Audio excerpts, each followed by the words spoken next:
it's math lesson 98. So last week we discussed how to round a number to the nearest 10. So remember, you have two tens inside of a number, and rounding means you'd say what 10 is this number the closest to, okay? So I have 43. We know the tens are 40 and 50. When we say 43, which 10 is it closer to? Is it closer to 43 or is it closer to 50? I'm sorry, is it closer to 40 or is it closer to 50? It is closer to 40.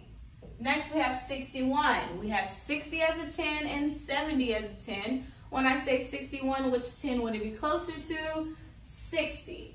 So if you remember, we did this last week. 95. So 5 is different because 5 can actually go to 90 and 100. But for the purpose of the lesson, whenever you have 95, whenever it's a 5, always go to the higher 10, okay?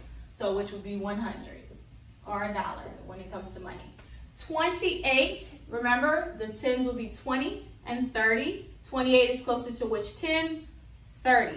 So this is going to be important in our lesson today, rounding to the nearest 10. Today we're going to learn how to estimate a sum. This is the word estimate, which means to guess, and then sum means an answer.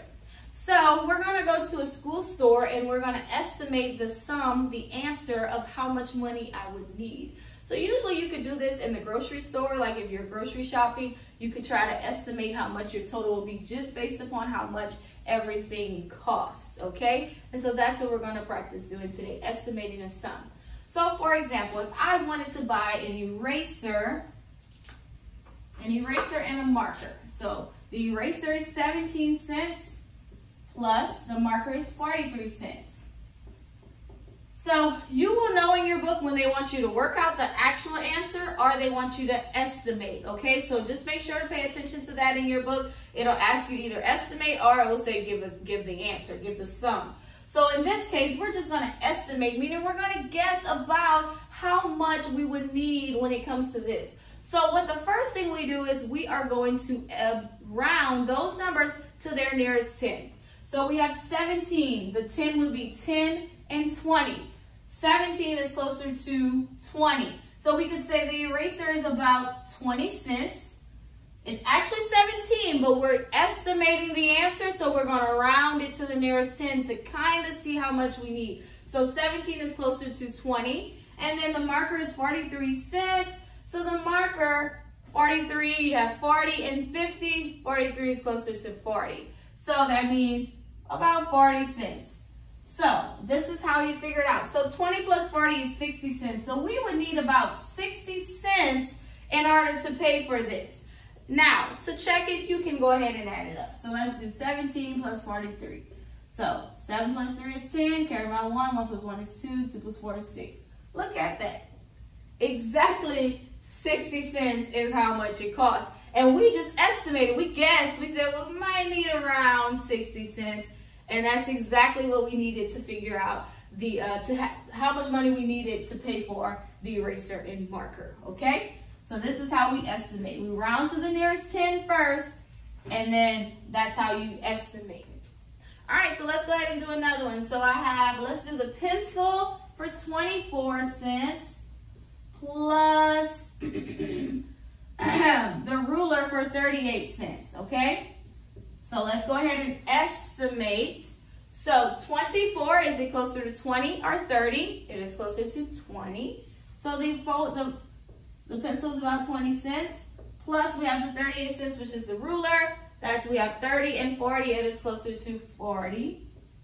So we would need around 60 cents, right, in order to pay for the pencil and the ruler. So we could add it up and see exactly what we'll need.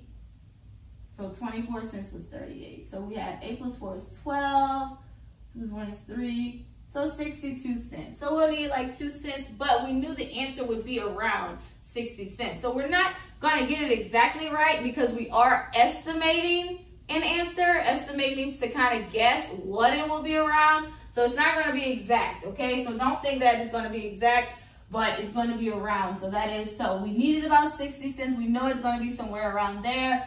62 cents was the exact total. So again, estimated means you're guessing. It's not going to be exactly correct. But we know that it should be around. So I can't say estimate 50 cents and then it turns out to be 90 cents. That's like way different, you know? All right, so one more. So let's say we want the marker, which is 43 cents.